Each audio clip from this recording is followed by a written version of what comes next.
Finally अपन ने जो call रखी है, this is for rat proofing project.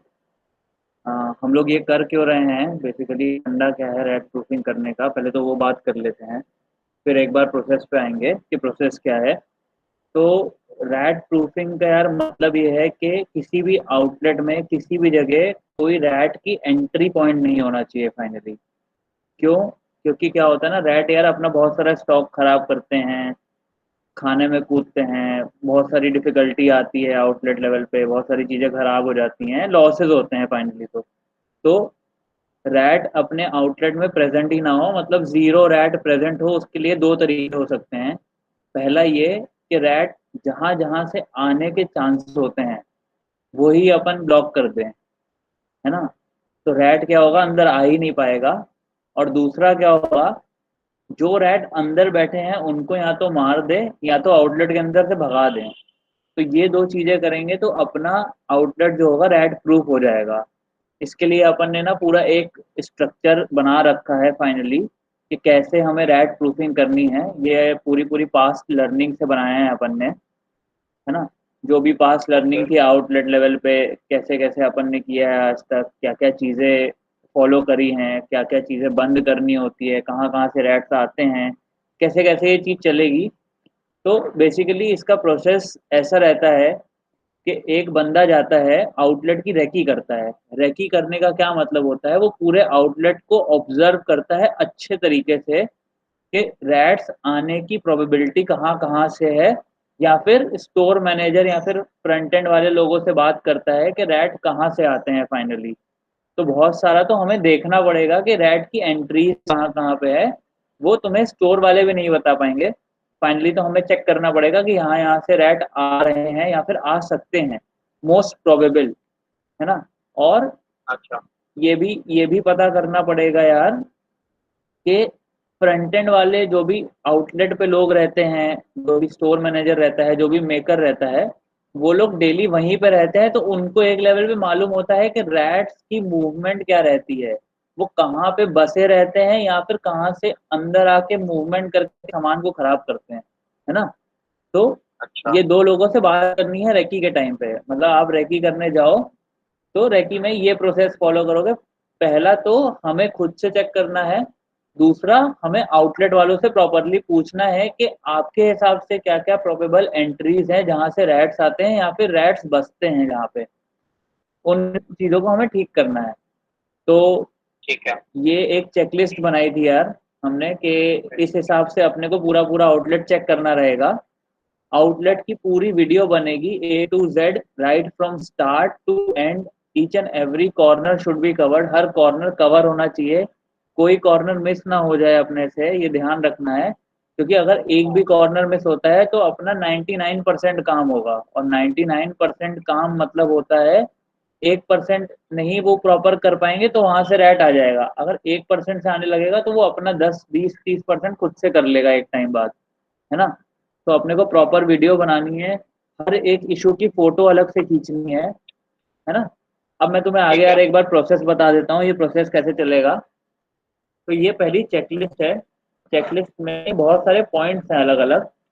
कैसे चेक करना है इनको, आप जाओगे आउटलेट में, एक एक करके आपको प्रॉपर वीडियो बनानी है। किन किन चीज़ों की वीडियो बनानी है, तो पूरे आउटलेट की वीडियो बनानी है, top to bottom, corner, ceiling, flooring, flooring के कॉर्नर, फ्लोरिंग टैप करके हर जगह देखनी है। तो एक बार सारे पॉइंट्स डिस्कस कर लेते हैं क्या क्या चेक करना रहता है। Major infra check. Major infra check क्या क्या होते हैं, वॉल टाइल टैप करके देखनी है कि हॉलो तो नहीं है। अगर हॉलो है ठीक तो है। पॉसिबिलिटी हो सकती है कि उसके अंदर भी चूहों ने रास्ता बनाया हो, है ना। तो ये भी चेक कर लेना है कि हॉलो तो नहीं है, बहुत ज्यादा हॉलो की आवाज है तो ही, नहीं तो बहुत माइनर हॉलोनेस होती है तो वहां चूहे नहीं बैठ पाते हैं, नो डाउट वहां इंसेक्ट बैठ सकता है ना। सही बात है। फ्लोर टैप करके चेक करना है कि फ्लोर तो हॉलो नहीं है। फ्लोर हॉलो हुआ इसका मतलब क्या है कि पूरा नीचे बरो बने हुए हैं। उसके लिए हमें मेजर काम कराना पड़ेगा, मतलब मुझे पूरा फ्लोर तोड़ के फ्लोरिंग करवानी पड़ेगी, वो जिसके लिए जैसे अपनी बात हुई थी कि उस सेकंड आउटलेट को हम एक नहीं। बार हाँ हाँ साइड में करेंगे, उसके ऊपर बहुत सारे बात बात करेंगे, सब करना पड़ेगा पूरा, हाँ। है ना। तो फ्लोरिंग टैप करके चेक करनी है, हाँ अगर वो हाँ। हॉलो है तो मार्क कर देना है कि पूरी फ्लोरिंग हॉलो है या फिर कुछ पार्ट ऑफ फ्लोरिंग हॉलो है, पूरी फ्लोर चेक करके अपने को पता चल जाएगा। अगर फ्लोरिंग हॉलो है, कार का जैसा हुआ है ना। हाँ, फ्लोरिंग हॉलो है तो ये पता चल जाएगा कि यार यहाँ यहाँ पे ना अंदर बरो बने हुए हैं और इसको तो अपने को बंद करना पड़ेगा, आउटलेट हम तभी कर पाएंगे अगर बहुत ज्यादा फ्लोरिंग डैमेज है। फिर क्या ठीक होता है। है, अपन ने 2 पॉइंट चेक कर लिए, तीसरा पॉइंट आता है सीमेंट और पीओपी शीट के पार्टीशन लगे होते हैं अपने आउटलेट में। तो सीमेंट पीओपी शीट के पार्टीशन में क्या होता है, अगर लगे हुए हैं तो क्या होता है, चूहे ना सीमेंट और पीओपी खा लेते हैं प्रॉपरली, धीरे धीरे करके उसको खोद देते हैं और उसी शीट के अंदर हॉलो पार्ट में बैठे रहते हैं। Whenever there is no movement in the outlet, या फिर कोई मूवमेंट नहीं हो रही थी या फिर रात होती है, तब वो वही शीट के अंदर से बाहर निकल के आते हैं। तो ऐसी कोई भी शीट आउटलेट के अंदर नहीं होनी चाहिए, हर जगह वॉल के स्ट्रक्चर होने चाहिए प्रॉपर। ठीक फॉल्स है। फॉल सीलिंग नहीं होनी चाहिए, किसी आउटलेट में है तो फॉल सीलिंग रिमूव होगी, है ना। और ओके। ये सब मेजर चेक्स हैं, मेजर चेक्स अगर कुछ आउटलेट में है और अपने को लग रहा है कि उसके लिए ऑपरेशन बंद करना पड़ेगा, तो वो आउटलेट को अपन स्टार्टिंग में नहीं पकड़ेंगे, उनको बाद में पकड़ेंगे। ठीक है। ठीक है। Any plywood partition to be remove, मतलब कोई और प्लाईवुड का भी पार्टीशन है जहां से कोई टूट वूट जाता है, छोटे मोटे छेद हो जाते हैं जिसके अंदर चूहे बैठ जाते हैं और फिर वही चीज होती है कि रात में बाहर आते हैं और आतंक मचाते हैं। वैसा नहीं होना चाहिए, है ना। ठीक है। एग्स अपने आउटलेट में एग्जॉस्ट लगा होता है, एग्जॉस्ट दो तरीके से लगा होता है। एक तो थ्री साइड क्लोज आउटलेट होता है, जब तब क्या होता है कि बंदा ग्लास डोर पे उसको माउंट करता है ना। अब ग्लास डोर पे माउंट तो कर देता है लेकिन बाहर से कोई क्लोजिंग नहीं होती है, तो क्या होता है, रात में चूहे उसी जगह से आके फाइनली चढ़ के एग्जॉस्ट के अंदर से पूरा धमाल मचाते हैं, पूरे आउटलेट में घूमते हैं। तो उसके बाहर से भी अपने को प्रॉपर जाली टक इन करके लगानी है, उसके बाद एग्जॉस्ट लगाना है। तो वो फ्रेम जहां से चूहे आ रहे थे वो फ्रेम पे जाली लगानी है फाइनली, तो ठीक है। अच्छा अच्छा। दूसरा तरीका ये होगा कि अपने एग्जॉस्ट कहीं ना कहीं तो आउटलेट के अंदर लगे होंगे फाइनली, है हाँ। ना। तो आउटलेट के अंदर लगे हैं तो ये चेक करना है क्या वो दीवार के अंदर लगे हैं कि या फिर किसी खिड़की पे लगे हैं। अगर किसी खिड़की पे लगे हैं तो उसके बाहर भी प्रॉपर जाली लगनी होगी, है ना।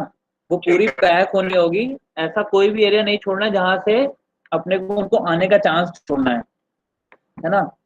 और ठीक है। फाइनली तो ऐसा भी होगा कि कहीं कहीं दीवारों पे लगे होंगे एग्जॉस्ट, तो हम लोग क्या करेंगे, उसको दीवार के अंदर लगवा देंगे जैसे पुणे किचन में लगा था। डिजाइन पे आएंगे हम लोग, कैसे चलेगा ये डिजाइन, कैसे बनेगी फाइनली, एग्जॉस्ट कैसे ठीक दिखेगा, है। कैसे लगेगा, वो सेकेंडरी चीज है। लेकिन एग्जॉस्ट को दीवार के अंदर फिट करा के दोनों साइड से जाली लग जाए ताकि चूहे के आने का बिल्कुल भी गैप नहीं बचे, है ना। विंडोज, अच्छा। तीसरी चीज आती विंडोज। विंडोज मतलब खिड़कियां, खिड़कियां सारी क्लोज करनी है, कोई भी खिड़की बिना जाली के नहीं हो। और अननेसेसरी खिड़की बहुत सारी होंगी एक आउटलेट के अंदर, जितनी रिक्वायर भी नहीं होगी। हो सकता है 10 खिड़कियां हो फाइनली, है ना। दस ठीक खिड़कियों है। की हो सकता है जरूरत ही नहीं हो सकता है 2 खिड़की से काम चल जाए क्योंकि वेंटिलेशन चाहिए फाइनली तो अपने को, है ना। तो 2 खिड़की ही ओपन रखेंगे, बाकी सारी खिड़कियों को पैक करा देंगे, उनको स्क्रू से पैक करा देंगे ताकि उनको कोई खोल ही नहीं पाए। ठीक है। ठीक है। फिर आते हैं इनलेट्स क्लोज्ड। इनलेट मतलब क्या हो गया, जो भी होल्स होंगे ना, जितने भी होल्स होंगे फाइनली, जहां जहां से चूहे होल करके, किसी दीवार के कॉर्नर में कोई होल होगा, सिंक के बाजू में कोई होल होगा, है ना। ऐसे बहुत सारी जगह होंगी जहां से होल करके चूहे आते होंगे आज के दिन, है ना। तो सारे होल चेक करने हैं अपने को स्टोर के अंदर, जो कि ऐसे हो सकते हैं कि मान लो कि किसी सिंक के पास कोई होल हुआ जहां से चूहा आता हो, वो होल को अपने को कंक्रीट, ग्लास और नेल के मिक्सचर से प्रॉपरली पैक करना है और उसको सुखा देना है ताकि वो होल प्रॉपरली क्लोज हो जाए और वापस से उसको चूहे नहीं खोद पाए। तो कंक्रीट से प्रॉपरली क्लोज करना है। हॉलो प्लेसेस ठीक है। बंद करनी है, स्टेयर केस के नीचे, मेजनीन के नीचे स्ट्रक्चर होते हैं बहुत सारे जहाँ पे हॉलो प्लेसेस होती है, तो उनको पैक कर देना है प्रॉपर सीमेंटिंग करके। कोई भी हॉलो प्लेस नहीं चाहिए अपने को, है ना, जहाँ पे वो छुप ठीक है। सके या फिर जिंदगी जी सके या फिर ब्रीडिंग ग्राउंड बना सके उसको, है ना। गैस पाइपलाइन का एंट्री पॉइंट होता है, वहां पे भी एक होल होता है। तो बहुत जगह होल खुला हुआ मिला अपने को, तो वो होल को प्रॉपरली खड़ी सीमेंट और सैंड के मिक्सचर से क्लोज कर देना है प्रॉपर, है ना, और लेवल कर देना है, ताकि वहां से भी चूहा ना आ पाए, मतलब 1 mm का गैप भी नहीं छोड़ना है। सिर्फ अपने को पाइपलाइन आती हुई अंदर दिखे। शटर के कॉर्नर देखना पड़ेगा प्रॉपरली क्लोज्ड है या फिर वेल्डेड है, क्योंकि शटर जहाँ पे क्लोज करते हैं अपन, वहां पे काफी ज्यादा mm गैप बन जाता है, तो वो भी पूरा पैक करना है। मेन केबल एंट्री पॉइंट जहां से मेन केबल आती है मीटर की, वहां पे भी अपन तोड़ फोड़ करके केबल को एंट्री करवाते हैं। वहां पे भी कई बार क्या होता है, चूहों को मूवमेंट के लिए जगह चाहिए होती है, तो वो क्या करते हैं, वायर पकड़ पकड़ के मूव करते हैं। तो ये तो बेस्ट पॉइंट होता है जहां से वो एंट्री कर लेते हैं। तो मेन केबल एंट्री पॉइंट को भी क्लोज करना है। फाइनली सारे एंट्री पॉइंट्स को तो अपने को क्लोज कर देना है। ड्रेन पाइप टू बी ठीक है। Adjust and the outward hole to be close with खड़ी cement and cement sand mixture. तो ड्रेन पाइप देखनी है, क्योंकि ड्रेन पाइप के अंदर बहुत सारे चूहे रहते हैं। जैसे आपने देखा होगा यार, गटर के अंदर बहुत सारे चूहे रहते हैं, तो गटरों में ही ठीक है। घूमते हैं, तो वैसे ही ड्रेन लाइन में भी चूहे घूमते हैं। तो जो भी नानी ट्रैप होगा, नानी ट्रैप ऊपर प्रॉपर जाली से क्लोज्ड हो वो देखना है। जो जो एग्जिट पॉइंट हो रहा है उस पाइपलाइन का, वो प्रॉपरली क्लोज्ड है कि नहीं। अगर नहीं है तो उसको क्लोज कराना पड़ेगा, है ना। सारे ठीक है। ड्रेन के पॉइंट को क्लोज करना है। और बाकी जो लास्ट पॉइंट है, look for all possible inlets and close them with proper concrete, खड़ी सीमेंट और सैंड मिक्सचर। तो ये तो कॉमन पॉइंट है जो हमें दिखते हैं, पर हो सकता है इससे ज्यादा भी कोई पॉइंट हो जहां से होल करके चूहे अंदर आ चुके हों आज के दिन। हो सकता है कोई एक ऐसा किसी ने तोड़ रखा हो कॉर्नर पे, वहां से टूटी हुई जमीन से या फिर टूटे हुए कॉर्नर से चूहे आ रहे हो, या फिर कोई दीवार में एक कोई होल हो, वहां से आ रहे हो। तो सारे पॉसिबल जितने भी होल्स हैं वो सब अपने को क्लोज करना है। हो सकता है पानी की पाइप का इनलेट पॉइंट का एक होल हो, तो वो भी बंद कर देना है। तो जितने भी होल्स होंगे जहां से एंट्री हो सकती है चूहों की, वो सारे बंद कर देना है। ठीक है। फिर आते हैं ड्रेन पे। और ये सब चीजें हम लोग को रेकी में कंप्लीट करनी है, या फिर रेकी में देखनी रहेंगी प्रॉपरली, है ना। ड्रेन, ठीक है। ड्रेन में क्या क्या चीजें हैं, सारे ड्रेन पॉइंट, नानी ट्रैप, सब जाली से कवर है कि नहीं कवर है। सही बात है। अब हमने सब कुछ तो क्लोज कर दिया। अब बचा है मेन एंट्री पॉइंट जो होता है डोर में। मोस्टली तो क्या होता है, डोर के सामने से ही गेट ही खुला है, गेट से ही आ रहे हैं, मतलब कौन ही रोकेगा फिर। क्योंकि क्या होता है, अपने गेटों पे ना डोर क्लोजर नहीं लगा होता है, तो हर गेट पे डोर क्लोजर लगना जरूरी है ना। ठीक है। डोर क्लोजर लगेगा तो जब भी बंदा डोर खोलेगा तो वो ऑटोमेटिकली बंद हो जाएगा। और वाइल मूवमेंट हो रही होती है तो चूहा नहीं आता है। चूहा कब आता है, जब मूवमेंट नहीं हो रही होती है, चोरी चुप के आता है। तो अगर हम डोर क्लोजर लगा के रखेंगे तो डोर तभी ओपन होगा जब बंदा मूवमेंट करके कहीं बाहर जाएगा, बाकी टाइम डोर बंद रहेगा। और इन केस अगर ऐसा लगता है कि अंदर बहुत ज्यादा घुटन हो रही है, तो हम डोर पे जाली भी लगा देंगे। अगर और कोई इनलेट पॉइंट एयर का नहीं होगा आउटलेट के अंदर तो, अगर होगा तो ठीक है, नहीं होगा तो अपन डोर पे एक जाली लगा देंगे फाइनली, है ना। उसके लिए अपने को एग्जॉस्ट की पोजीशन देखनी पड़ेगी, एग्जॉस्ट कहाँ पे है exactly. Glass partition should be installed properly, no space between glass partition and ceiling और side wall.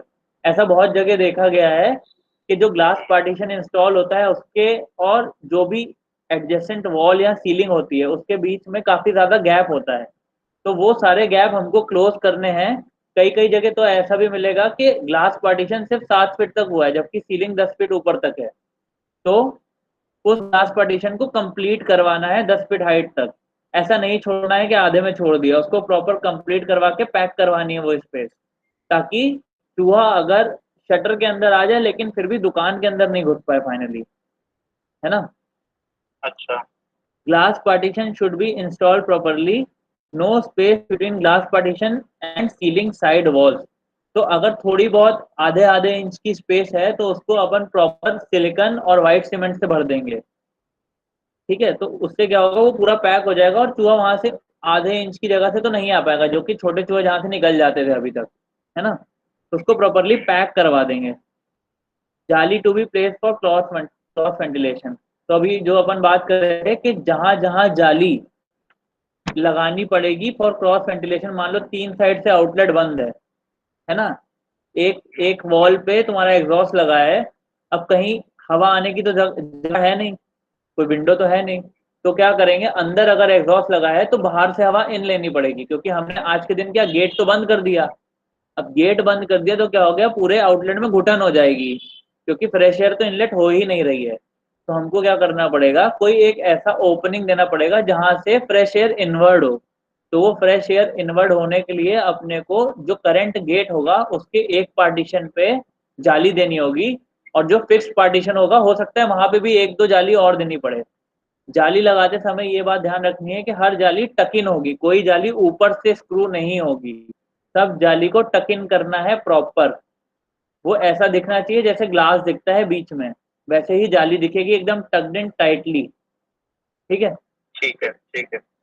To be installed inside the store where opening is present if exhaust is installed in the glass partition. अगर exhaust आपका glass partition पे लगा है तो अगर हम यही जाली ग्लास पार्टीशन पे लगाते हैं तो क्या गड़बड़ होगी कि हवा वहीं से खिंच के वहीं से निकल जाएगी, बाजू से ठंडी हवा लेफ्ट साइड से आई और राइट साइड से बाहर निकल गई, तो क्रॉस वेंटिलेशन हुआ ही नहीं। तो उसके लिए जाली आउटलेट के अंदर में किसी खिड़की पे होनी होगी जो कि सबसे फार्देस्ट होगी एग्जॉस्ट से, तभी क्या होगा, वो पूरे आउटलेट को कवर करके ठंडी हवा अंदर ला पाएगी, है ना। ठीक है। और एक से ज्यादा भी हो सकती है, हो सकता है तुम 2 साइड से एयर खींच के अंदर ला रहे हो, दैट विल बी बेटर, है ना। बट डिपेंड करता है ओरिएंटेशन कैसा है, आउटलेट कैसा है। यस यस, वो हर आउटलेट पे डिपेंड करेगा, वैसे वैसे कॉल लेनी पड़ेगी, है ना।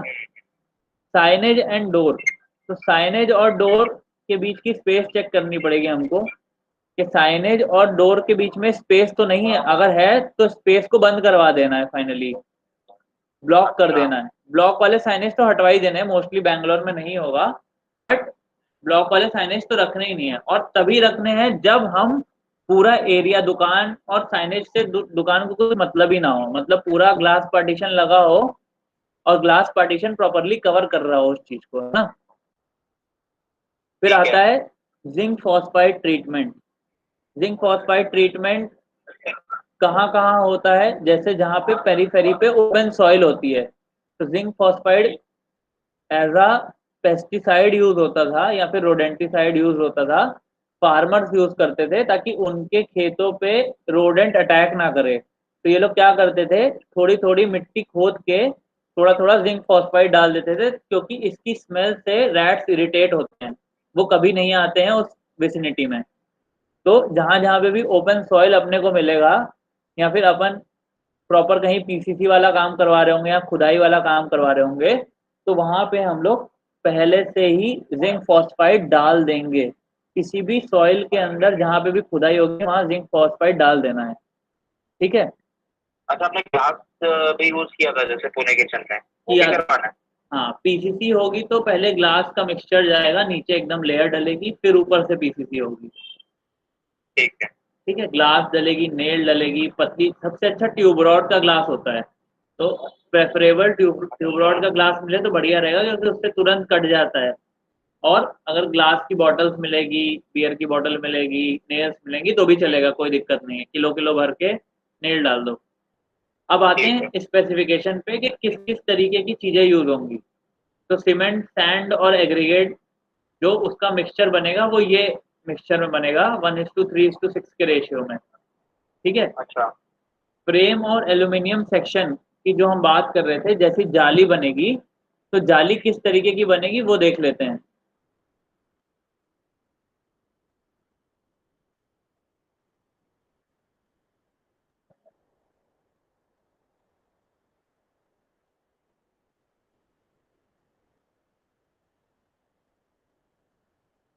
तो इस तरीके का एल्यूमिनियम का फ्रेम यूज करना है अपने को, 40x20 का होगा।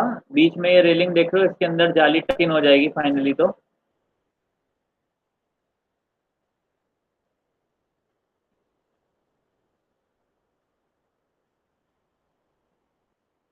इसके अंदर जाली टक हो जाएगी, इसका फ्रेम बन जाएगा और बीच में जाली लग जाएगी, है ना। अच्छा। और ये दीवार के अंदर लगेगा, ना कि दीवार के ऊपर। कोई भी चीज पेरीफेरी पे नहीं लगेगी, क्योंकि पेरीफेरी पे चीजों पे टक्कर लग लग के वो डैमेज हो जाती है। तो कोई भी चीज लगाएंगे वो दीवार के अंदर ही लगाएंगे, ये बात का ध्यान रखना है, ठीक है। जाली कौन सी यूज करनी है? जाली की वायर की थिकनेस 0.6 mm, पिच 2 mm, और मटेरियल का मेक एसएस रहेगा। तो पिच का क्या मतलब होता है? एक एक वायर और दूसरे वायर के बीच में जो डिस्टेंस रहता है उसे पिच बोलते हैं। एक वायर और दूसरे वायर के बीच की दूरी। तो 2 mm की पिच होनी चाहिए, और वायर की थिकनेस जो होती है, मतलब एक वायर अगर मैं खींचू पूरी जाली में से, तो उसकी थिकनेस 0.6 mm होगी, है ना। और ये जाली कैसे दिखती है, इसका भी सैंपल देख लेते हैं।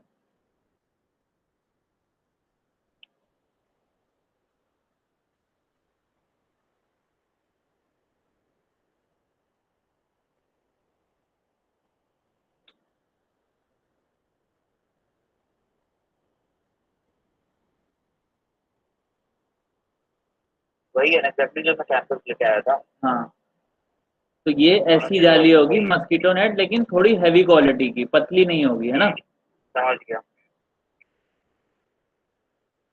उसके बाद आउट, अगर दो तरीके से, जैसे अपन ने सोचा है कि दो तरीके से अपन एग्जॉस्ट लगा सकते हैं।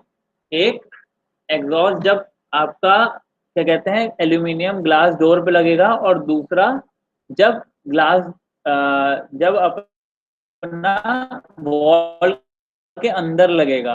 तो जो वॉल के अंदर लगेगा, पहले उसको डिस्कस कर लेते हैं, वो कैसा दिखेगा। उसके तीन पार्ट होंगे।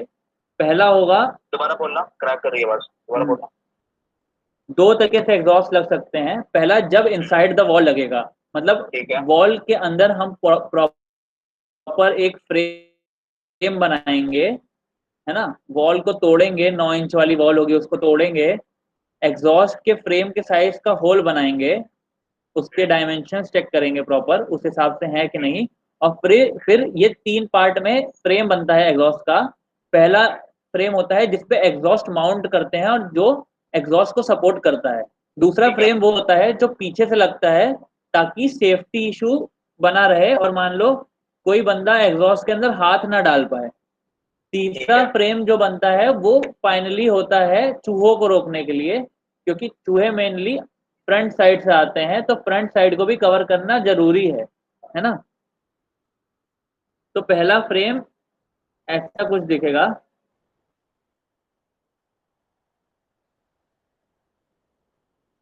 जैसे हमने पूरे किचन में करा है, एक फ्रेम जिसके ऊपर एग्जॉस्ट टाइट होके दीवार के अंदर फिट होता है, हाँ दूसरा जो पीछे से उसको कवर करता है, हाँ हाँ, तीसरा कौन सा फ्रेम है? देखो मैं बता देता हूँ। पहला फ्रेम जिसपे एग्जॉस्ट माउंट होगी वो कुछ ऐसा दिखेगा, करेक्ट। है ना। हाँ, समझ गया। हाँ, तो यहाँ ये जो बनवा है, हाँ ठीक है, याद आ ये गया। चार होल पे एग्जॉस्ट माउंट होगा, ये बोल्ट बाहर की तरफ निकलेंगे और बोल्ट टाइट हो जाएंगे। ये जो ठीक है। ठीक है। ये जो ऊपर और नीचे चार होल दिख रहे हैं, इनमें ये दीवार में टाइट होगा। इनमें दीवार, ये दीवार में एंकर फास्टनर लग के टाइट हो जाएंगे, ताकि बंदे को कभी ये फ्रेम भी खोलना हो तो वो खोल पाए एंकर फास्टनर खोल के, है ना। ठीक है। ये रीयूजेबल पूरा मॉड्यूलर फ्रेम है फाइनली, है ना। तो ठीक है। ये हो गया पहला फ्रेम, जिसको हम डालेंगे एग्जॉस्ट को माउंट करने के लिए, जो कि दीवार की पेरीफेरी, मतलब दीवार से एकदम लाइन में होगा। आउटर दीवार और मैं ये फ्रेम देखूंगा तो ये दोनों एक लाइन में दिखेंगे, मुझे ये अलग अलग नहीं दिखेगा फाइनली, है ना। अच्छा अच्छा, समझ गया। फिर आता है बैक साइड फ्रेम, पीछे का फ्रेम। ये लगेगा ये भी एग्जॉस्ट के पीछे से। ये ठीक है। सर्कल इसलिए कट आउट है ताकि इसमें से एग्जॉस्ट की मोटर निकल जाए, क्योंकि एग्जॉस्ट ठीक। की मोटर थोड़ी सी एग्जॉस्ट के बाहर निकल कर आती है, तो ये होल काटना जरूरी है। तो ऐसा ठीक फ्रेम है। बन जाएगा। और ये जो स्मॉल स्मॉल होल देख रहे हैं अपन 6 पॉइंट के, ये भी पट्टियां निकली रहती हैं, ये भी पट्टियां फाइनली तो स्क्रू हो जाएंगी। स्क्रू मतलब कैसे होंगी, हम लोग क्या करेंगे, खाली एक, 17 में जैसे करा है वैसे ही करा ना? हाँ हाँ हाँ, फाइनली कैसे ठीक है, होगा समझ गया। कि पहले ड्रिल मारेंगे। ड्रिल में एक प्लास्टिक का वो आता है, सैडल आती है, उसको हम लोग दीवार के अंदर डाल देंगे और स्क्रू को कस देंगे। तो कभी, गुल्ली कहते हैं ना उसको। हाँ, तो कभी स्क्रू खोलना भी होगा तो बेसिकली प्लास्टिक की गुल्ली या फिर वुडन की आती है, दो तरीके की आती है। तो स्क्रू कस ठीक है। देंगे, स्क्रू को खोलना भी होगा तो स्क्रू खुल जाएगा और एंटी क्लॉकवाइज रोटेट करके, तो ये फ्रेम ठीक है। वैसे लग जाएगा फाइनली, है ना। ठीक है। ठीक है। फिर आता है अपना फ्रंट गार्डिंग फ्रेम फाइनली। तो वो चीज बताओ।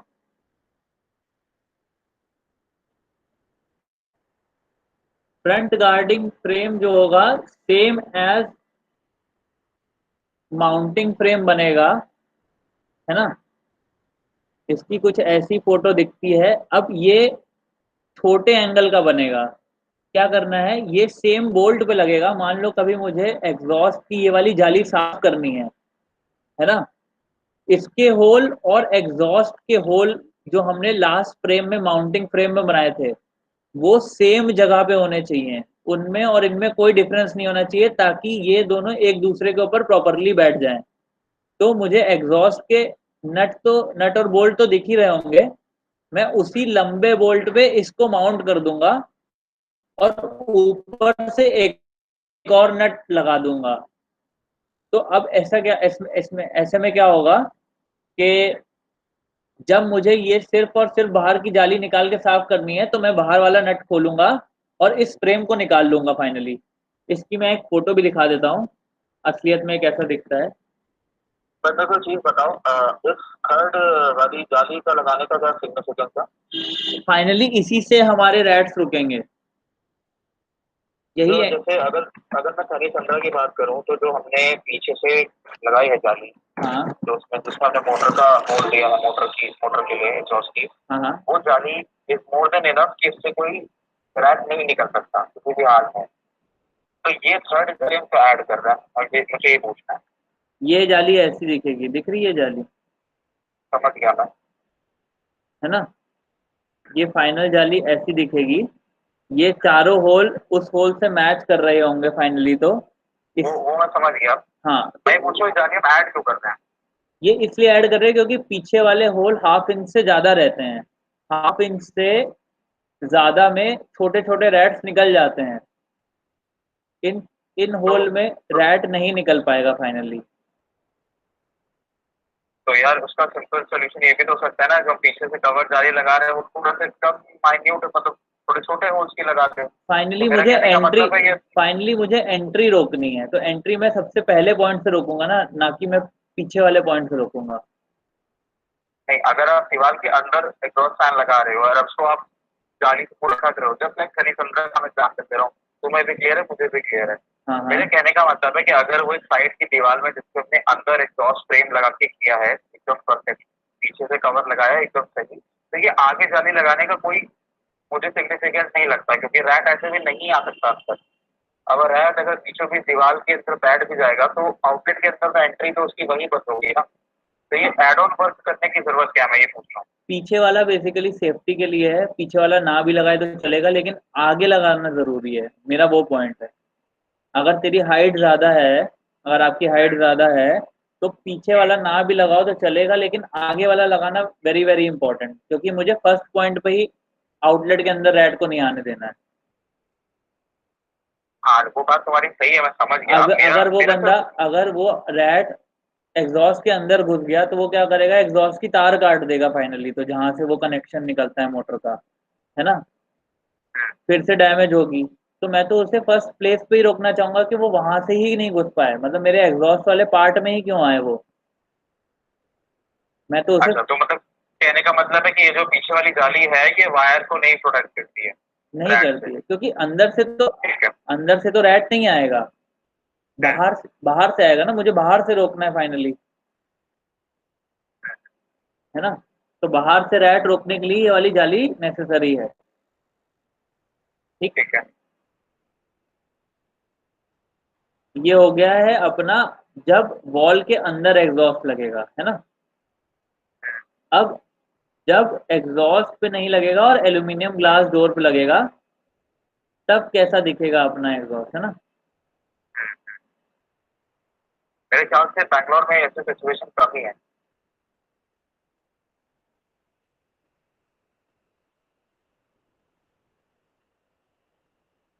जाली सेम तरीके की लगेगी, बस एल्यूमिनियम फ्रेम लग जाएगा जो हमने अभी पहले देखा था, 40-20 और 1.6 mm थिकनेस का एल्यूमिनियम फ्रेम, और बीच में जाली टक इन हो जाएगी। उसी एल्यूमिनियम ग्लास डोर पे जाली टक इन करके लग जाएगी जहां से एग्जॉस्ट का फेस आउट हो रहा होगा।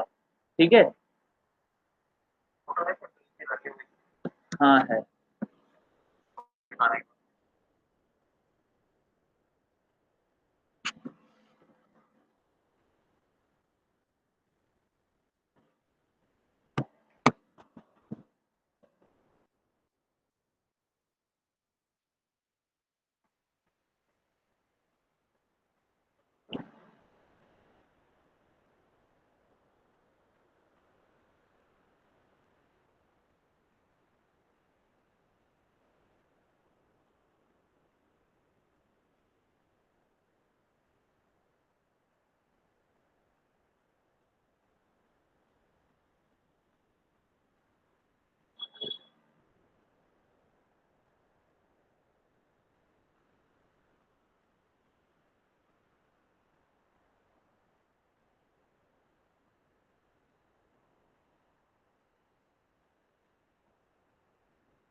जहाँ पे एग्जॉस्ट लगेगा और ये जाली टक इन कर दी है बीच में, दिख रही है? समझ गए? और इसके ऊपर एग्जॉस्ट लग जाएगा, प्रॉपर फिट हो जाएगा।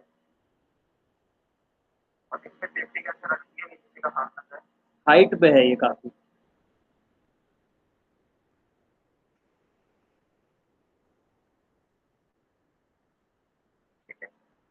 ठीक है। आगे बढ़ते हैं।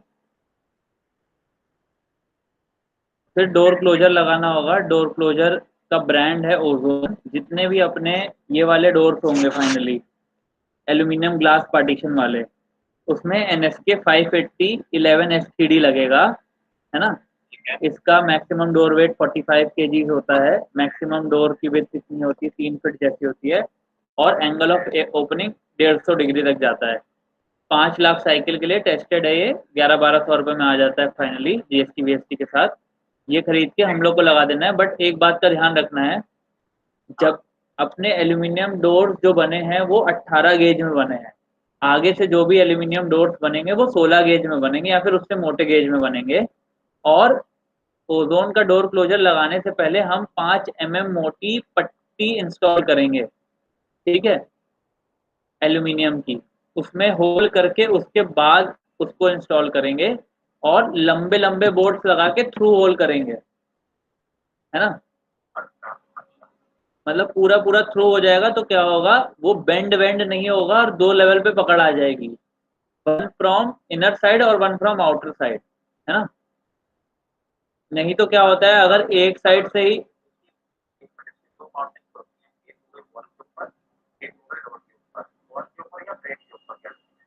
हमारे केस में अगर एल्यूमिनियम ग्लास डोर पे लगा होगा तो दोनों फ्रेम पे लगा होगा।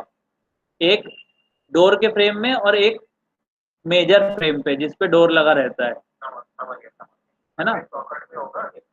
हाँ,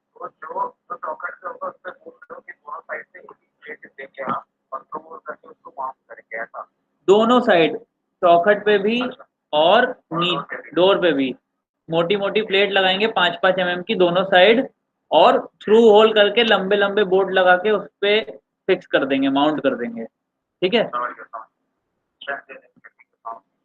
ठीक है, तो स्ट्रेंथ आ जाएगी। और जहाँ पे डोर भारी होगा, मतलब तुम्हें फील आ जाएगी कि हाँ door is greater than 45 kg, या फिर डोर क्लोजर ये वाला जो है उसको खींच नहीं पा रहा है, तो वहाँ इसका एक मॉडल आता है 85 kg के लिए जिसका नाम है 680 11 STD। तो वो वाला ले लेंगे। वो 1300-1400 रुपये में आता है फाइनली, 1411 रुपये समथिंग, है ना? तो 300 रुपये का फर्क आएगा, लेकिन ज़्यादा जगह लगाना नहीं होगा अपने को वो, है ना। और तीसरे तरीके का जो डोर आता है वो आता है ग्लास का डोर। तो ग्लास के डोर में हम लोग क्या करेंगे, पीछे एक स्टॉपर आता है ना। स्टॉपर की के डोर में तो ऑलरेडी वो होता है ना, डोर क्लोजर जो नहीं, ग्राउंड में माउंटेड होते हैं। डोर क्लोजर होता है, लेकिन फाइनली डोर क्लोज नहीं होता है पूरा पूरा। मतलब वो रिपेयर होना होगा ना। मैं वैसा बोल रहा हूँ, अगर मैं उस डोर को 90 डिग्री पे खोल दूं तो वो खुला रह जाता है फाइनली, तो हाँ, वो तो बने ही होते हैं ऐसे। है ना। वो डोर क्लोजर तो बने ही होते हैं। हाँ, 85 डिग्री या 80 डिग्री पे ऐसा स्टॉपर लगा देंगे कि वो डोर कभी पूरा खुले ही नहीं। ठीक है, ठीक है, समझ गया। ठीक है। पर ये एक भी रेस्ट्रिक्ट कर सकता है तुम्हारे एसेट की मूवमेंट वगैरह। ये ऐसे वाला भी तो अपने को लगानी होती है आउटलेट के अंदर बाहर, वो तो 85 डिग्री तुम्हारी पिक्चर करेगा। तो ये स्क्रू पे लगा रहता है फाइनली, तो खुल जाएगा और वापस लगा देंगे, हाँ, वही करना पड़ेगा, ठीक है। है ना। और ऐसे दो लगवा देना ताकि एक डैमेज भी हो तो दूसरा है बैकअप के लिए, है ना। ठीक। ये सब काम होने के बाद अब क्या करना है, मतलब फाइनल रिपोर्टिंग और अपडेट कैसे देनी है वो बता देता हूँ, है ना। एक बंदा जाएगा, पूरी रेकी करेगा, सारी चेकलिस्ट के हिसाब से पॉइंट्स चेक करेगा, ये चेकलिस्ट के हिसाब से सारे पॉइंट्स चेक कर लिए, उसने वीडियो बना ली, फोटो बना ली, है ना। फिर वो जाएगा फाइनल अपडेट में। फॉर एग्जांपल मैं कर रहा हूँ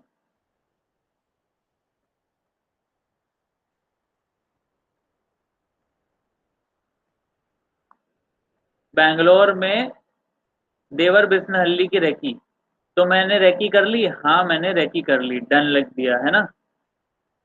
प्री वीडियो और फोटो एक ड्राइव में सेव करनी है ना। ठीक है, उसका लिंक यहाँ पे पेस्ट कर देना है फाइनली, जो लोगों ने यहाँ पे किया भी हुआ ठीक है, है ना। प्री वीडियो मतलब काम से पहले की फोटो और वीडियो, मतलब आउटलेट पहले कैसा दिखता था उसकी फोटो वीडियो, है ना। ठीक है। उसके बेसिस पे एक टास्क लिस्ट बनेगी, मैं उसका एग्जांपल दिखा देता हूँ।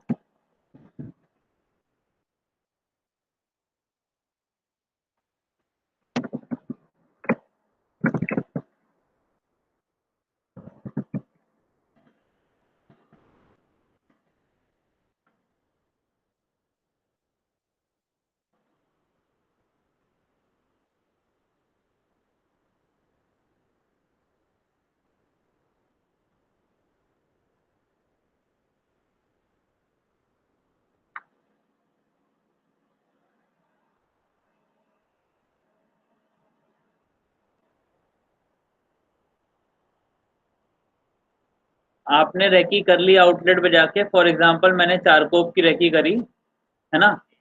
चारकोप पे मैंने ये पॉइंट्स देखे, मेरी वॉल टाइल टैप करके देखी, आवाज आ रही थी नहीं आ रही थी, फ्लोर सही था नो लिख दिया, पीओपी सीमेंट नो। तो सारे ये पॉइंट कवर कर करके, जैसे मैं एक बता ही देता हूँ प्रॉपर, सीमेंट भाई, पीओपी। दो मिनट देना मुझे, 2 मिनट।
हाँ भाई। तो चारकोप की जैसे मैंने एक पूरा अपना बैंगलोर का भी एक ऐसा स्ट्रक्चर बना हुआ है प्रॉपर, है ना। अलग से शीट बनी होगी उसके लिए, जाना है, वॉल टाइल टैप चेक करनी है पूरी, इस चेकलिस्ट के हिसाब से पूरा आउटलेट चेक कर लेना है, ठीक है। चेक कर लिया, ये रेकी के टाइम की चेकलिस्ट है। रेकी के टाइम अपने सब चेक कर लिया, ये चीजें हैं और सारा काम निकल आया। हाँ, तो पता चल जाएगा कि यार फ्रंट वुडन पार्टीशन रिमूव करना है। यहाँ पे वुडन पार्टीशन लगा था जिसके अंदर रैट बैठते थे, ठीक है। ग्लास डोर का वर्क करना था, मतलब ग्लास डोर नहीं लगा था तो पूरा पूरा ग्लास डोर लगवाना था वहां पे, है ना। ग्लास री इंस्टॉल करना था, डोर क्लोजर का स्टॉपर लगाना था, गैस पाइपलाइन की एंट्री पॉइंट खुली थी उसको क्लोज करना था, एग्जॉस्ट इंस्टॉल करना था डिजाइन के अकॉर्डिंग, ओपनिंग थी वहां पे और उसको प्रॉपर बंद करना था। और जहां से बैक साइड से वाटर की इनलाइन आती थी उसको भी प्रॉपरली क्लोज करना था। तो ऐसे जितने भी टास्क अराइज होंगे जहां जहां पे अपने को रैट प्रूफिंग के पॉइंट दिखेंगे इन दिस चेकलिस्ट और नॉट इन दिस चेकलिस्ट, है ना, वो हम लोग एक्टिविटी में लिख लेंगे और यहाँ पे स्टेटस लिख देंगे कि क्या क्या काम होना है उसका, है ना, ताकि हमें पता रहे हमने ये टास्क असाइन किए थे और ये टास्क होने हैं पर्टिकुलर आउटलेट में, ताकि कुछ हमसे मिस नहीं हो जाए आफ्टर रेकी, है ना। फिर चेकलिस्ट टास्क लिस्ट बन गई, तो इस चेकलिस्ट टास्क लिस्ट का हम यहाँ पे लिंक डाल देंगे फाइनली, तो है ना। तो कि मुझे अगर मान लो कोई चेकलिस्ट खोल के देखनी है तो मैं भांडुप की चेकलिस्ट पे जाऊं, तो मैंने खोली,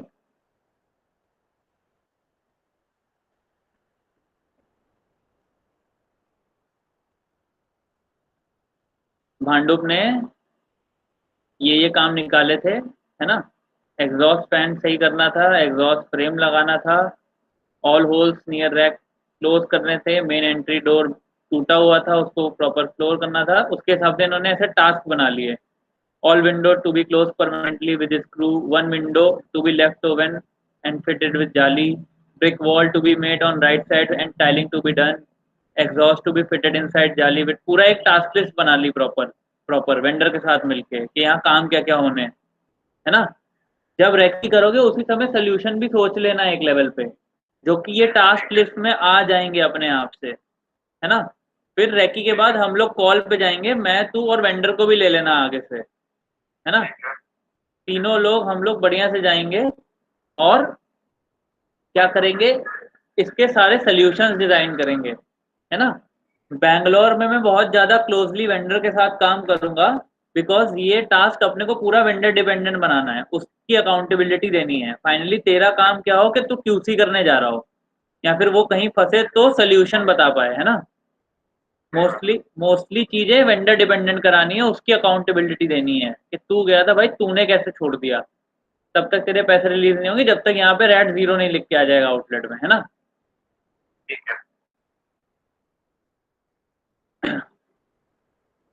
ठीक है।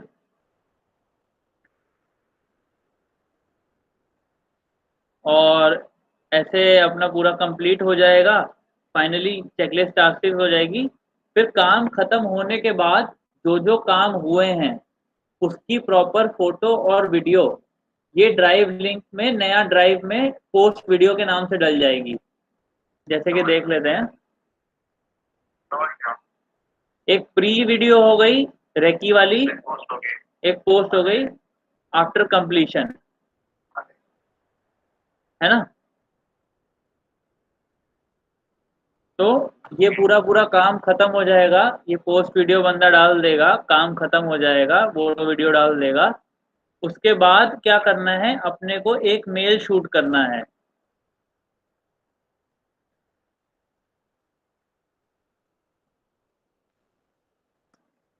मेल होगा रेट वेरिफिकेशन का। ये मेल तभी शूट करना है जब हमने अपलोड कर दिया फाइनल वीडियो, या थोड़ा दिन ऑब्जर्व करना है कि रैट्स आ रहे कि नहीं, पहले शूट करना है।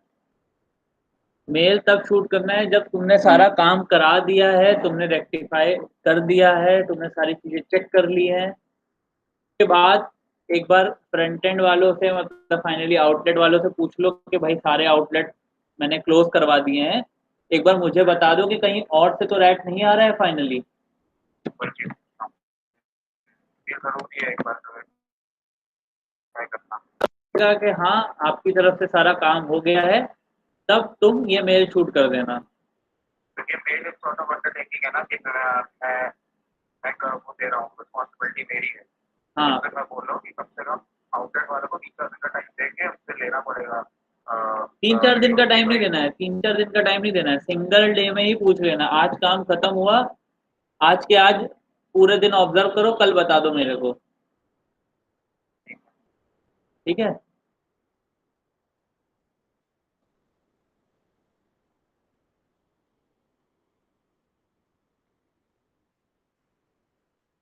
हेलो। हाँ हाँ।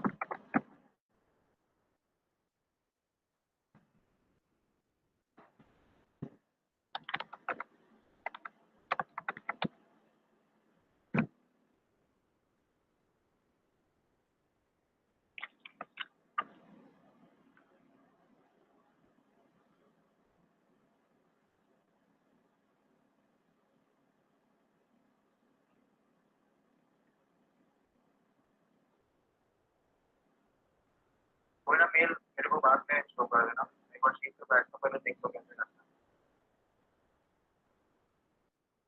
एक सेकंड, फाइनल पूरा प्रोसेस देख ले फिर ही जाना पड़ता है।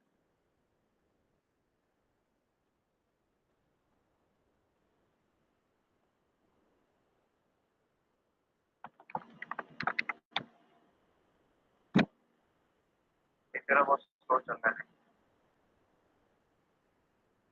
मेरे को सेंड करो कि मैं देख लेता हूँ, कहीं पे नहीं आ रहा है।